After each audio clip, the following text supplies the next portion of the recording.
Alright, it's time to make another video. I know it's been a couple days since I made a video, and there's a good reason for that. Actually, there's two good reasons for that. First reason is because I went ahead and downloaded a new IDE, a new text editor, and I'm still working on trying to figure it out, understand it. I don't fully understand it at all, but I'm working on it. The second reason is because I've been looking around for more sources for information on learning C++, as well as some other things I'm trying to learn how to do. So let's dive in here and see what's going on. So here's my new text editor. First question I have is on this is how do I use this? And I still haven't fully figured it out yet. Some of you may be familiar with this. This is Visual Studios, not VS Code, but Visual Studios. Very similar, but also very different. They work completely different from each other. And I still don't fully understand it at all. I'm working on learning it, but I've also got some code up here that I've been working on learning how to do. Someone uh, left me a comment saying that pretty much to figure out how to do this stuff, you just kind of gotta jump into it and get started with it. Um, and in that case, if you could see this code, I'll see if I can't zoom in a little bit to make it a little easier to see. Here we go. So if you can see this code right here, maybe you can figure out what I am currently trying to do. Honestly, in my opinion, I'm just kind of playing around with it, but I'm also at the same time, besides just playing around with it, trying to figure out what I would want to do with this. And the comment and this right here both keep reminding me of a thing that happened when I was much younger. And this all has a point to it. So when I was roughly about 10 years old, I'd say, um, we had a washing machine that had broken, stopped working, and we had to get a new one. I wanted something to tinker on because that's what my dad did for a living and stuff. He worked on cars for a living. So he decided to go ahead and let me disassemble or tear apart the washing machine. I think he was also testing me too at the time, but I'm not sure. So he gave me some tools to use to disassemble this washing machine to see what I could do with it. Now that I'm older, though, I kind of understand what I was actually doing, um, or what he might have been doing and stuff.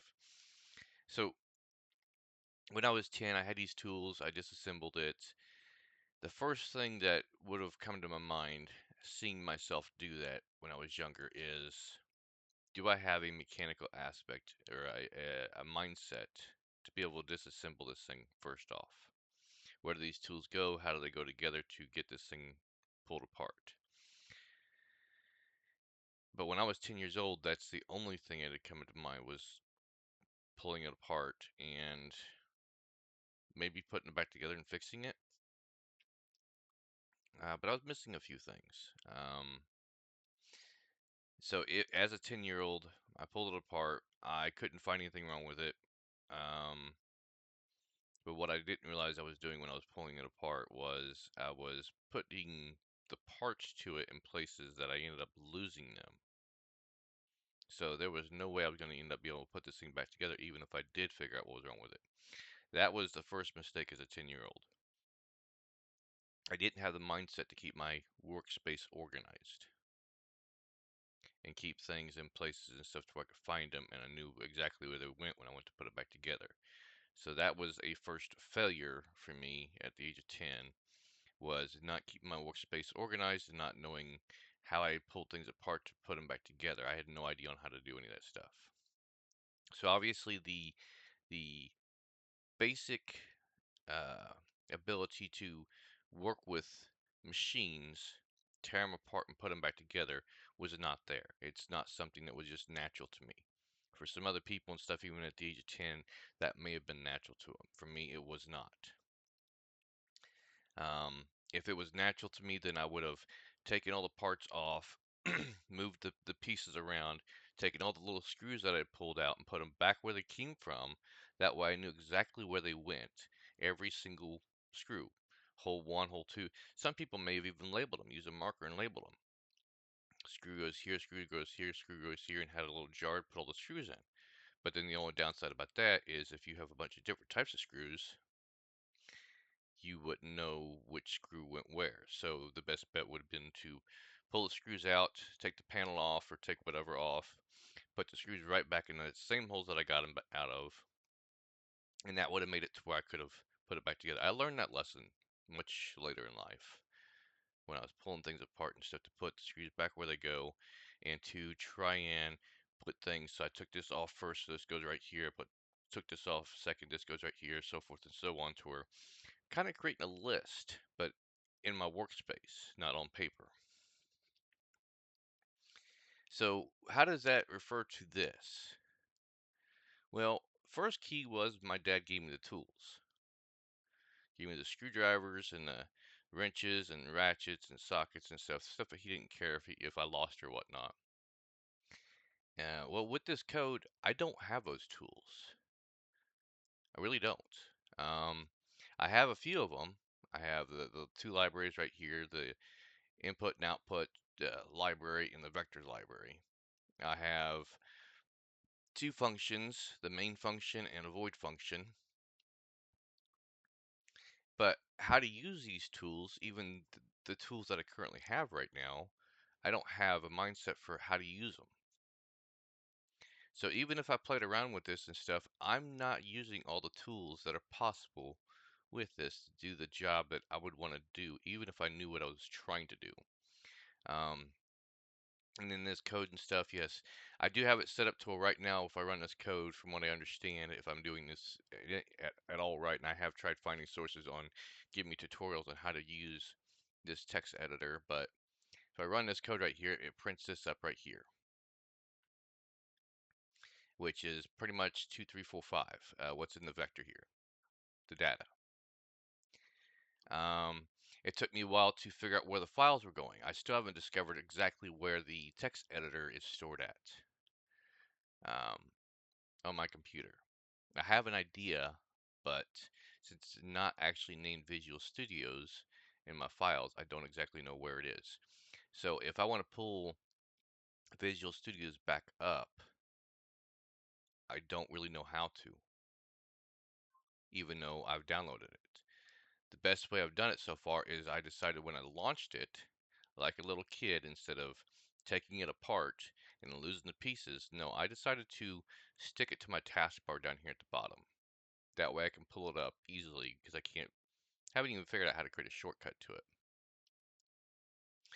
Uh, even right here, even going to here, I could look through here, but I cannot find where it actually is in the files. I've kind of redone my files a little bit. I know this is MSI, this is the compiler right here.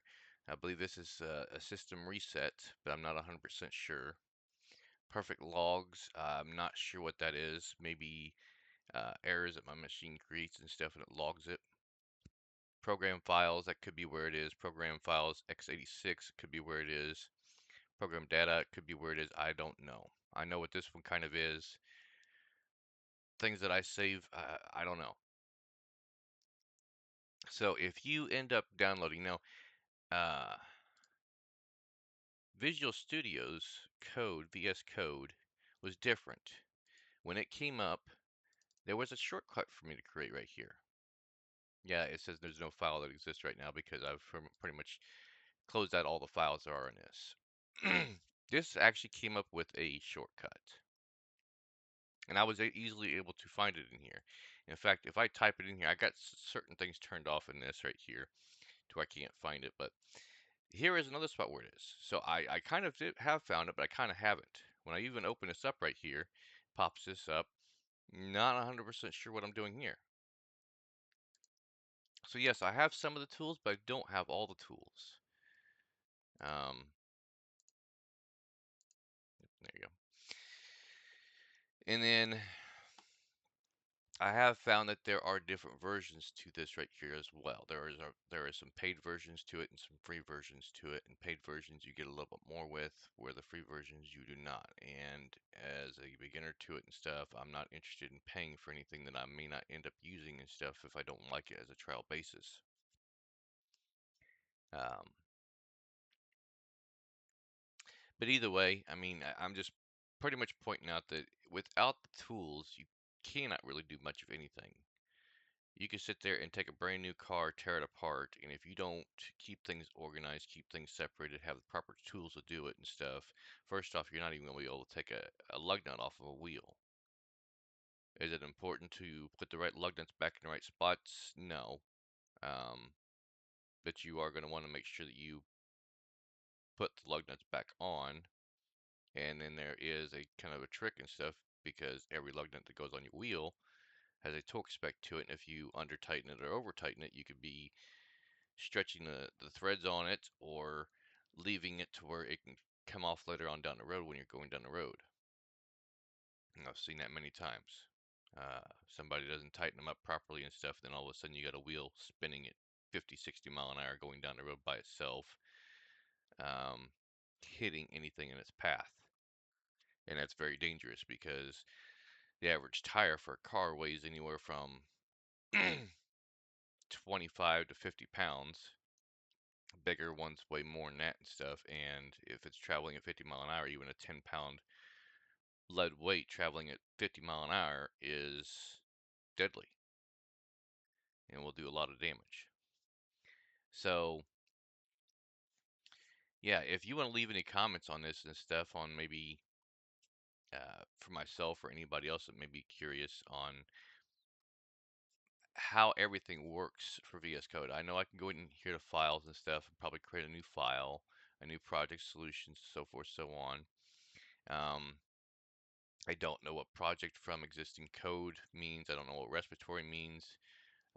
What this file right here means, maybe it's a new file altogether.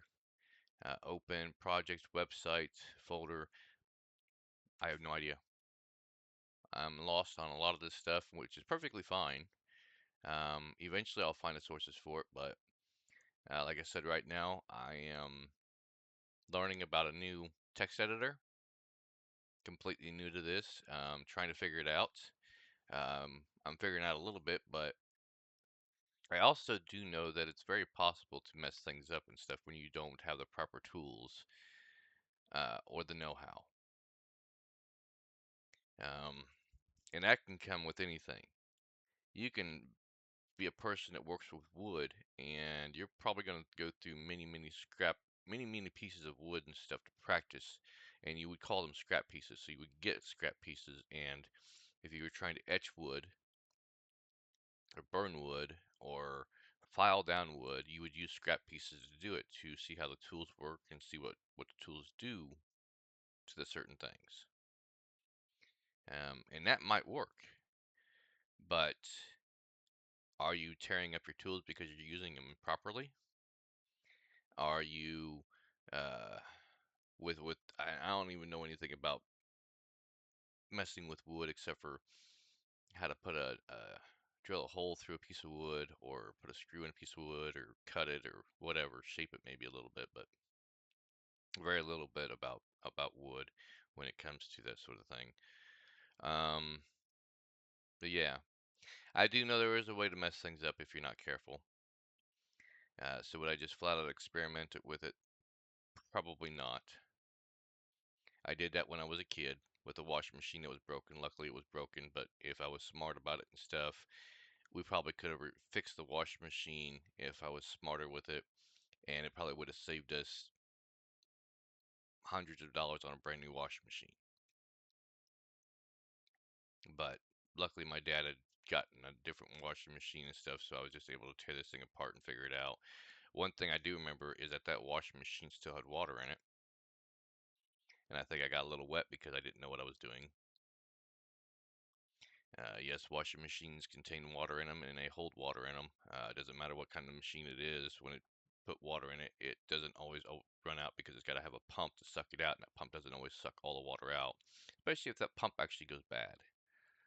If that's the actual bad part in it, then that washing machine is going to be full of water still. So yeah, this is what I've been doing. I've been trying to figure out Visual Studios where I have VS Code. I am still trying to learn about C++. Yes, I'm still using my old sources, but I'm also looking for new sources on how to learn this stuff. What would I be learning this stuff for? Well, I've got quite a few ideas. I mean, besides just making a game or making a game engine or just using the data for apps or whatnot. There's so many other ideas that I have, but in order for me to apply those ideas, I've got to have the tools first. I know that this is a void function, which means it's not going to have a return to it, but it can change things. It can output stuff or it can change things. Um, and in fact, I mean, I have actually recently learned that a void function can actually return a value in a way.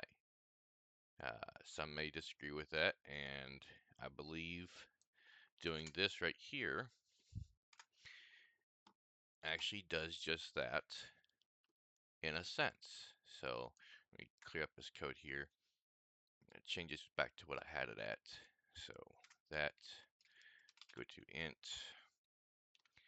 delete this right here. We'll put x in for the integer right there. We'll create integer x is set to 5. And then here is how I've figured out how you can kind of change it and get a return on a void when a void is not meant to return anything. So if I create a reference point to x, say, what was it, y set to reference, oops, if I can remember how I did this before, and then change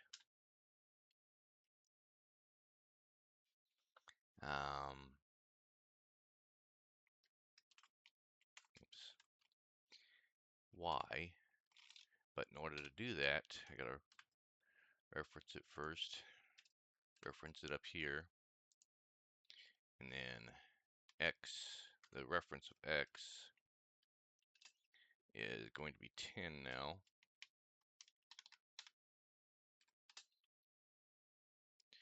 I think I had to use a pointer here though.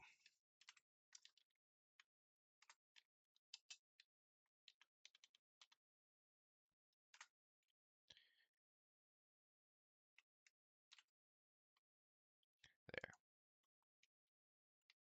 Oops. And output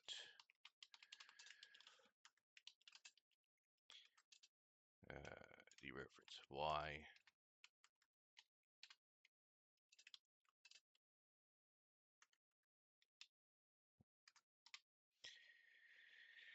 So originally, no. That's another thing too. So Visual Studios doesn't actually point out all the errors that you're actually making either. It may make the adjustments for you, but I don't think it actually points them out. Here, standard, let's see here. So far we have, even if I print out x first without even using the function,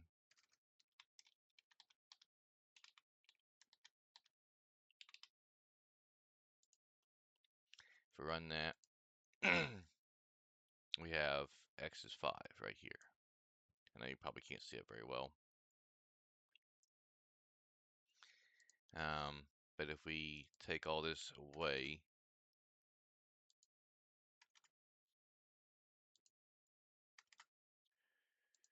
and then run that again, because I have this up here, I'll put a space in there. because the original was 510. So now with a space in there because I'm outputting it right here. Run that. So now we have 5 and 10. So if void is not meant to return, it's changing X with a reference. And there's no printout up here. If this was printing out, I'd have a standard output, but it's not. The output is still down here in the main, but it's getting changed. So this is one of those situations and stuff where I am kind of confused, because if void is not meant to return anything, then why is the dereference of Y changing from what it was to what it is now? In fact, what it was is, with that set, 5 and 5. And there it is right here. I know you can't probably see it very well because I don't have it zoomed in. I'm not even sure if I can zoom in on this right here. Oh, yeah, I can. So there. The reference location of Y is 5. X is also 5. There's the X, there's the Y. I'm printing them both out. Give me just a second. I got a cat that wants out. All right, let the cat out. So yeah, this right here is 5 and 5. Printing out X right there is 5. Printing out Y right here is 5. So if I clear up this comment right here, why is there a return that's changing Y? If void is not meant to return something, why is this getting changed? And I'm pretty sure the result of this is because we're changing the reference point of a location, and therefore it is actually changing right here. And in my understanding of it and stuff, in logical sense, this is a return. We are returning a new value for the location for this location, memory location.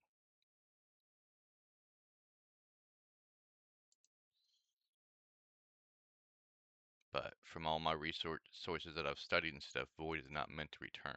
But in this case, it is. Anyways, that's beside the point. So that's what I've been doing for the last few days, last couple days. That's why I haven't made any videos, is because I'm trying to understand not just the code better, but also this new IDE or text editor that I've downloaded, and I still don't fully understand it. Normally with VS Code, it prints out in the output down here in the terminal, and I believe this one does too. But it opens up a window as well. But I can also find that same window a lot easier in here. It took me a minute to find it. I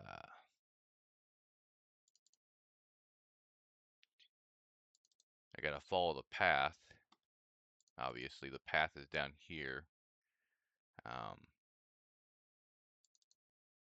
And it doesn't stay open, obviously, because it closes out the program as soon as it's done running, so it doesn't give me the results. But yeah.